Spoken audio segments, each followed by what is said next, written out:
have raised concern about the way it had been handled. They said is not free and fair. Does the White House believe that the Pakistani elections were not free and fair and the people's mandate has not respected there?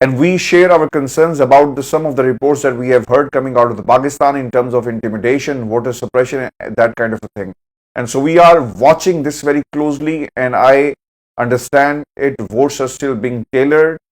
being tallied. So international monitors are still taking a look at those